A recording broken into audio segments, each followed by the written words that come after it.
Suplemento. Explanação. Queridos amigos cristãos, como apresentei um breve esboço de minhas experiências e visões, publicado em 1851, parece ser meu dever ressaltar alguns pontos dessa pequena obra, tendo em vista também dar as visões mais recentes. Na página 33 é dito o seguinte: vi que o Santo Sábado é e será um muro de separação entre o verdadeiro Israel de Deus e os incrédulos, e que o sábado é o grande fator que une os corações dos queridos de Deus, os expectantes santos. Vi que Deus tinha filhos que não reconheciam o sábado e não o guardavam. Eles não haviam rejeitado a luz sobre este ponto, e ao início do tempo de angústia, fomos cheios do Espírito Santo, ao sairmos para proclamar o sábado mais amplamente. Esta visão foi dada em 1847, quando havia apenas poucos dentre os irmãos do Advento observando o sábado, e desses, somente uns poucos supunham que sua observância era de suficiente importância para constituir uma linha de separação entre o povo de Deus e os incrédulos. Agora, o cumprimento desta visão está começando a ser visto. O início do tempo de angústia ali mencionado não se refere ao tempo em que as pragas começarão a ser derramadas, mas a um breve período, pouco antes, enquanto Cristo está no santuário. Neste tempo, enquanto a obra de salvação está se encerrando, tribulações virão sobre a terra, e as nações ficarão iradas, embora contidas, para não impedir a obra do terceiro anjo. Nesse tempo, a chuva serôdia, ou o refrigério pela presença do Senhor, virá para dar poder à grande voz do terceiro anjo e preparar os santos para estarem de pé no período em que as 7 últimas pragas serão derramadas. A visão de A Porta Aberta e A Porta Fechada, das páginas 42 a 45, foi dada em 1849. A aplicação de Apocalipse 3, versos 7 e 8 ao santuário celestial e ao ministério de Cristo era inteiramente nova para mim. Jamais eu ouvira a ideia expressa antes por alguém. Agora que o assunto do santuário está sendo claramente compreendido, a aplicação é vista em sua força e beleza. A visão de que o Senhor havia estendido a sua mão pela segunda vez para reaver o remanescente do seu povo, que se encontra na página 74, refere-se unicamente à união e força outrora existente entre os que aguardavam a Cristo e ao fato de que ele tinha começado a unir e erguer o seu povo outra vez. Manifestações espíritas. Na página 43, lemos o seguinte: vi que as batidas misteriosas em Nova York e outros lugares eram o poder de Satanás e que essas coisas seriam cada vez mais comuns, abrigadas em vestes religiosas, a fim de adormentar os enganados e fazê-los sentirem-se em segurança maior, e a atrair a mente do povo de Deus tanto quanto possível para essas coisas e levá-lo a duvidar dos ensinos e poder do Espírito Santo. Esta visão foi dada em 1849, cerca de 5 anos decorridos. Então, as manifestações espíritas estavam confinadas principalmente à cidade de Rochester, conhecidas como as Batidas de Rochester. A partir de então, a heresia tem se espalhado para além das expectativas de qualquer pessoa. Grande parte da visão da página 59, intitulada As Batidas Misteriosas, dada em agosto de 1850, tem se cumprido a partir de então e está se cumprindo agora. Eis aqui uma parte dessa visão. Vi que logo seria considerado blasfêmia falar contra as pancadas, que isso se espalharia mais e mais, que o poder de Satanás aumentaria e alguns de seus dedicados seguidores teriam poder para operar milagres e mesmo fazer descer fogo do céu à vista dos homens. Foi-me mostrado que, por essas pancadas e pelo magnetismo, estes mágicos modernos procurariam ainda explicar todos os milagres operados por nosso Senhor Jesus Cristo, e que muitos creriam que todas as poderosas obras do Filho de Deus, realizadas quando esteve na terra, foram executadas pelo mesmo poder. Vi o engano das pancadas, o progresso que estava fazendo, e que, se fosse possível, enganaria os próprios escolhidos. Satanás terá poder para fazer perante nós o aparecimento de formas que pretendem ser nossos parentes ou amigos que agora dormem em Jesus. Far-se-á parecer como se esses amigos estivessem efetivamente presentes. As palavras que proferiram enquanto estiveram aqui, com as quais estamos familiarizados, serão pronunciadas, e o mesmo tom de voz que tinham quando vivos cairá em nossos ouvidos. Tudo isso visa enganar os santos e enlaçá-los na crença deste engano. Vi que os santos precisam alcançar completa compreensão da verdade presente, a qual serão obrigados a sustentar pelas Escrituras. Precisam compreender o estado dos mortos, pois os espíritos de demônios lhes aparecerão, pretendendo ser amigos e parentes amados, os quais lhes declararão que o sábado foi mudado, bem como outras doutrinas não escriturísticas. Eles farão tudo ao seu alcance para despertar simpatia e operarão milagres diante deles para confirmar o que declararam. O povo de Deus deve estar preparado para enfrentar esses espíritos com a verdade bíblica, segundo a qual os mortos não sabem coisa nenhuma e que aqueles que lhes aparecem são espíritos de demônios. Não deve a nossa mente ser absorvida com as coisas ao nosso redor, mas ocupar-se com a verdade presente e o preparo para dar a razão de nossa esperança com mansidão e temor. Devemos buscar sabedoria do alto, a fim de podermos estar firmes nestes dias de erro e engano.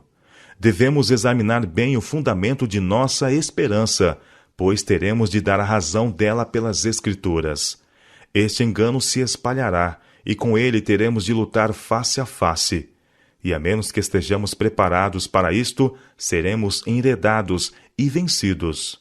Mas se fizermos o que pudermos, pela nossa parte, a fim de estarmos prontos para o conflito que se acha precisamente diante de nós, Deus fará a sua parte, e seu braço todo-poderoso nos protegerá. Mais depressa enviaria ele todos os anjos da glória para fazerem uma barreira em redor das almas fiéis, do que consentir que sejam enganadas e transviadas pelos prodígios de mentira de Satanás. Vi a rapidez com que este engano se propagava. Foi-me mostrado um comboio, avançando com a velocidade do relâmpago. O anjo ordenou-me olhar cuidadosamente. Fixei os olhos nesse trem. Parecia que o mundo inteiro ia embarcando nele, que não faltava ninguém. Disse o anjo: eles estão se reunindo em feixes, prontos para serem queimados. Mostrou-me então o chefe do trem, uma pessoa formosa e imponente, para quem todos os passageiros olhavam e a quem reverenciavam. Fiquei perplexa e perguntei a meu anjo assistente quem era. Disse ele: é Satanás. Ele é o chefe na forma de um anjo de luz. Ele leva cativo o mundo. Eles se entregaram à operação do erro, a fim de crerem na mentira e serem condenados. O seu mais elevado agente abaixo dele, pela sua categoria, é o maquinista, e outros dos seus agentes estão empregados em diferentes cargos conforme deles necessita, e todos vão indo para a perdição, com a velocidade do relâmpago. Perguntei ao anjo se ninguém havia escapado.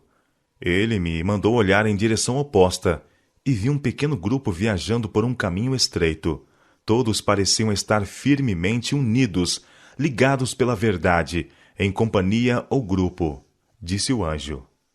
O terceiro anjo está unindo-os, ou selando-os em grupos para o celeiro celestial. Este pequeno grupo parecia atribulado, como se tivesse passado por duras provas e conflitos. E parecia assim, como se o sol tivesse surgido por trás de uma nuvem, iluminando-lhes o rosto e dando-lhes um aspecto triunfante, como se sua vitória estivesse quase alcançada. Vi que o Senhor tem dado ao mundo a oportunidade de descobrir a cilada. Esta única coisa é prova suficiente para o cristão, se não houvessem outras. Não se faz diferença entre o que é precioso e o que é vil. Thomas Paine, cujo corpo está hoje desfeito em pó e que deve ser chamado no fim dos 1000 anos, por ocasião da segunda ressurreição, para receber sua recompensa e sofrer a segunda morte, é apresentado por Satanás como estando no céu e altamente exaltado ali. Satanás fez uso dele na terra tanto quanto pôde, e agora está continuando com a mesma obra, mediante a pretensão de estar sendo Thomas Paine sobremodo exaltado e honrado no céu. Assim como ensinou aqui, Satanás gostaria de fazer crer que está ensinando no céu. Há alguns que têm olhado com horror para sua vida e morte e seus ensinos corruptos quando vivia, mas agora se submetem a ser ensinados por ele, um dos homens mais vis e corruptos, alguém que desprezou a Deus e sua lei. Aquele é o pai da mentira, cega e engana o mundo, enviando seus anjos para falarem pelos apóstolos e fazerem parecer que estes contradizem o que escreveram pela direção do Espírito Santo, quando estiveram aqui na terra. Esses anjos mentirosos fazem os apóstolos deturparem os seus próprios ensinos e declararem que estes estão adulterados. Assim fazendo, Satanás se deleita em lançar cristãos professos e o mundo todo na incerteza quanto à palavra de Deus. Aquele santo livro se atravessa em seu próprio caminho e contradiz os seus planos. Portanto, leva os homens a duvidarem da origem divina da Bíblia. Então apresenta o incrédulo Thomas Paine como se tivesse sido introduzido no céu quando morreu, e agora, unindo com os santos apóstolos a quem ele odiou na terra, estivesse empenhado em ensinar o mundo. Satanás designa a cada um de seus anjos uma parte a desempenhar. Exige de todos que sejam dissimulados, astutos, ardilosos. Instrui alguns deles a desempenharem o papel dos apóstolos e a falar por eles, enquanto outros devem desempenhar o papel de homens incrédulos e ímpios que morreram blasfemando de Deus, mas que agora aparecem como muito religiosos. Não se faz diferença entre o mais santo dos apóstolos e o mais vil dos infiéis. Ambos são apresentados como ensinando a mesma coisa. Não importa quem Satanás faz falar, desde que seu objetivo seja alcançado. Ele esteve tão intimamente ligado a Paine na terra, ajudando-o em seu trabalho, que lhe é coisa fácil saber as próprias palavras que Paine usou e até mesmo a caligrafia de quem o serviu tão fielmente, e executou os seus propósitos tão bem.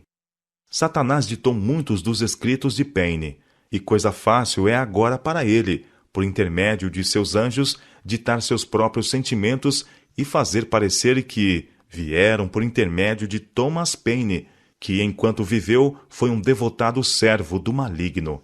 Esta é a mistificação máxima de Satanás. Todo este ensino que se diz ser dos apóstolos, santos e homens ímpios que morreram, vem diretamente de sua majestade satânica. O fato de Satanás pretender que alguém que ele amara tanto e que tanto odiara a Deus, agora se encontrava com santos apóstolos e anjos na glória, deveria ser bastante para remover o véu de todas as mentes e pôr a descoberto as obras obscuras e misteriosas de Satanás. Virtualmente ele diz ao mundo e aos incrédulos: não importa quão ímpios sejais, não importa que creais ou não em Deus ou na Bíblia, vivei como vos agradar, pois todos sabem que se Thomas Paine está no céu, e tão exaltado, certamente também chegarão ali. Este erro é tão manifesto que todos podem ver, se quiserem.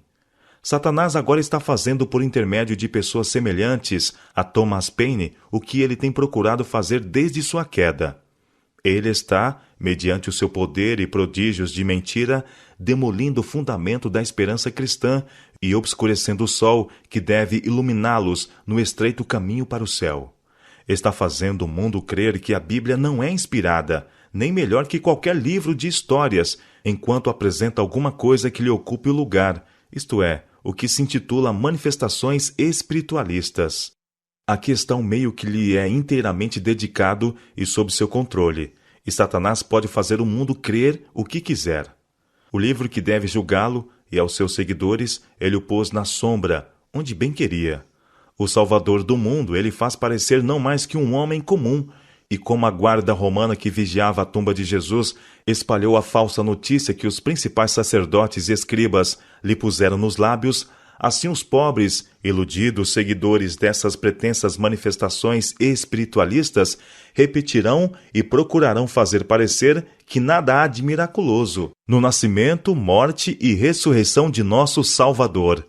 Depois de haverem posto a Jesus no segundo plano, atraem a atenção do mundo para si mesmos e para os seus milagres e prodígios de mentira, os quais, declaram, excedem em muito as obras de Cristo.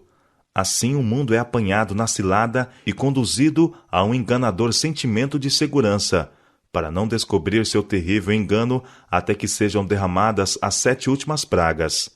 Satanás ri ao ver seu plano tão bem sucedido, e o mundo inteiro apanhado no engano. Na página 55, afirmei que uma nuvem de gloriosa luz cobriu o Pai, e que sua pessoa não podia ser vista. Afirmei também que vi o Pai erguer-se do trono. O Pai estava envolvido num corpo de luz e glória, de maneira que sua pessoa não podia ser vista. Todavia, eu vi que era o Pai, e que de sua pessoa emanava essa luz e glória. Quando vi esse corpo de luz e glória erguer-se do trono, sabia que era porque o Pai se movia. Portanto disse: vi o Pai erguer-se. A glória ou excelência de sua forma eu nunca vi.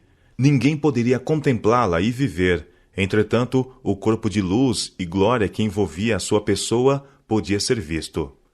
Eu afirmei também que Satanás parecia estar junto ao trono, procurando conduzir a obra de Deus. Darei outra sentença da mesma página. Voltei-me para ver o grupo que estava ainda curvado perante o trono. Ora, este grupo em oração estava em seu estado mortal na terra, contudo, representado a mim como estando perante o trono. Jamais eu tivera a ideia de que esses indivíduos estivessem em realidade na Nova Jerusalém. Nem nunca pensei que qualquer mortal pudesse supor que eu cria estivesse Satanás realmente na Nova Jerusalém. Mas João não viu o grande dragão vermelho no céu? Sem dúvida. Viu-se também outro sinal no céu, e eis um dragão grande, vermelho, com 7 cabeças e 10 chifres. Apocalipse, capítulo 12, verso 3. Que monstro presente no céu! Aqui parece haver tão boa oportunidade para ridículo como na interpretação que alguns têm dado às minhas afirmações. Nas páginas 48 a 52, há uma visão que me foi dada em janeiro de 1850. Aquela parte da visão que se relaciona com os meios que são negados aos mensageiros aplica-se mais particularmente àquele tempo. A partir de então, amigos da causa da verdade presente têm sido despertados, e esses têm estado atentos a oportunidades de fazer o bem com seus recursos. Alguns têm dado tão liberalmente que causam dano aos beneficiados. Durante cerca de 2 anos tem-me sido mostrado mais a respeito do uso descuidado e demasiado liberal do dinheiro do Senhor do que sobre a falta dele.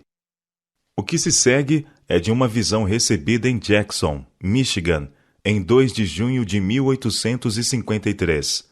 Ela se refere principalmente aos irmãos deste lugar.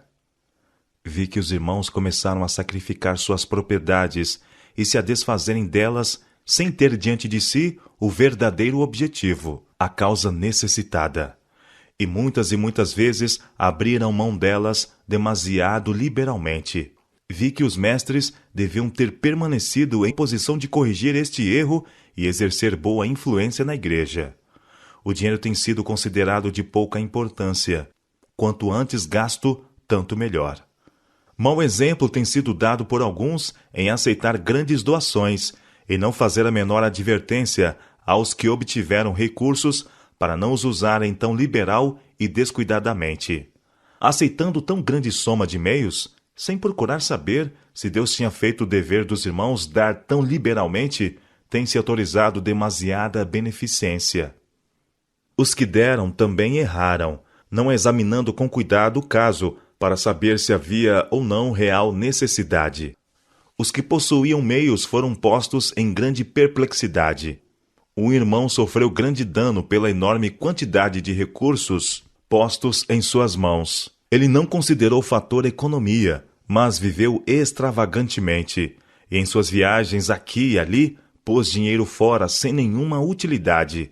Ele espalhou uma influência maléfica pelo uso indiscriminado do dinheiro do Senhor, e dizia a outros e em seu próprio coração: há recursos bastantes em J, mais do que pode ser usado antes da vinda do Senhor. Alguns foram muito prejudicados por semelhante conduta, e vieram para a verdade com pontos de vista errôneos, não compreendendo que era o dinheiro do Senhor que estavam usando, não sentindo assim a importância dele. As pobres almas que apenas acabam de abraçar a terceira mensagem angélica e têm diante de si um exemplo dessa ordem, terão muito que aprender para se negarem a si mesmas e sofrerem por amor de Cristo. Terão de aprender e a desprezar o comodismo e não considerar as suas conveniências e conforto, tendo sempre em mente o valor das almas. Os que sentem sobre si o ai não farão grandes preparativos para viajar folgada e confortavelmente. Alguns sem vocação têm sido animados a ir para o campo, outros têm sido afetados por essas coisas e não têm sentido a necessidade de fazer economia, de se negarem, de reforçar o tesouro do Senhor. Eles sentem e dizem: há outros que têm recursos bastante, eles darão para o sustento da revista. Eu não preciso fazer nada. A revista será mantida sem o meu auxílio. Não tem sido para mim pequena prova ver que alguns têm tomado essa parte de minhas visões que se referia a sacrificar propriedades para sustentar a causa e têm feito dela mau uso. Eles utilizam os recursos extravagantemente, ao passo que negligenciam promover os princípios de outras porções. Também na página 50, lê-se o seguinte: vi que a causa de Deus tem sido prejudicada e desonrada por alguns que viajam, mas não têm a mensagem de Deus. Esses terão de dar conta a Deus por todo o dinheiro que gastaram em viagem onde não era seu dever ir, porque esse dinheiro podia ter ajudado na causa de Deus. Ainda na página 50, vi que os que têm forças para trabalhar com suas próprias mãos e ajudar a sustentar a causa eram tão responsáveis por sua força como outros o eram por sua propriedade. Eu chamaria a atenção especialmente aqui para a visão sobre este assunto apresentada na página 57. Aqui está um breve extrato. O objetivo das palavras de nosso Salvador, em Lucas, capítulo 12, verso 33, não tem sido claramente apresentado. Vi que o objetivo de vender não é dar aos que podem trabalhar e sustentar-se a si mesmos, mas espalhar a verdade. É um pecado sustentar e favorecer a indolência dos que podem trabalhar. Alguns têm sido zelosos em assistir a todas as reuniões, não para glorificar a Deus, mas por causa de pão e peixe. Muito melhor seria que tais pessoas ficassem em casa trabalhando com as próprias mãos, porque isto é bom, a fim de suprir as necessidades de suas famílias e terem alguma coisa para dar para o sustento da preciosa causa da verdade presente. Tem sido desígnio de Satanás em tempos passados levar alguns de espírito apressado a fazerem uso demasiado liberal de meios, influenciando os irmãos a disporem depressa de sua propriedade, a fim de que, mediante a abundância de recursos utilizados de afogadilho e com descuido, fossem as almas prejudicadas e perdidas. De maneira que agora, quando a verdade deve ser espalhada mais extensamente, a falta seja sentida. Seu desígnio tem, em certa medida, sido alcançado. O Senhor tem mostrado o erro de muitos em considerar apenas os que têm propriedade como obrigados a sustentar a publicação de revistas e folhetos. Todos devem desempenhar sua parte. Os que têm capacidade para trabalhar com as próprias mãos e conseguir recursos para sustentar a causa são tão responsáveis por ela como os que são por suas propriedades. Cada filho de Deus que professa crer na verdade presente deve ser zeloso no desempenho de sua parte nesta causa. Em junho de 1853, vi que não estava sendo como devia ser, que a revista, propriedade de Deus e por ele aprovada, saísse tão raramente. A causa, no tempo em que estamos vivendo, reclama a revista semanalmente, bem como a publicação de muito maior quantidade de folhetos que exponha os crescentes erros deste tempo. Mas a obra é embaraçada pela carência de meios. Vi que a verdade precisa ir avante e que não devemos ter tanto medo, que seria melhor que revistas e folhetos fossem a 3 desnecessariamente, do que deixar um privado deles, que os apreciaria e ficaria beneficiado. Vi que os sinais dos últimos dias devem ser expostos claramente, pois as manifestações de Satanás estão aumentando. As publicações de Satanás e seus agentes estão prosperando. Seu poder está aumentando. O que temos de fazer para pôr a verdade perante outros precisa ser feito depressa. Foi-me mostrado que a verdade, uma vez publicada agora, resistirá, pois é a verdade para os últimos dias. Ela viverá, e pouco necessitará dizer-se sobre ela no futuro. Não é necessário pôr na revista inumeráveis palavras para justificar o que se justifica por si mesmo e brilha em sua luz. A verdade é retilínea, clara, explícita, e coloca-se ousadamente em sua própria defesa. Mas não é assim com o erro. Ele é tão sinuoso e dúplice que se necessita de uma multidão de palavras para explicá-lo em sua forma tortuosa. Vi que toda a luz que haviam recebido em alguns lugares tinha vindo da revista, que almas tinham recebido a verdade desta maneira e então falado a outros, e que agora, em lugares onde há vários, haviam sido despertados por este mensageiro silencioso. Ela foi o seu único pregador. A causa da verdade não deve ser embaraçada em seu progresso por falta de meios.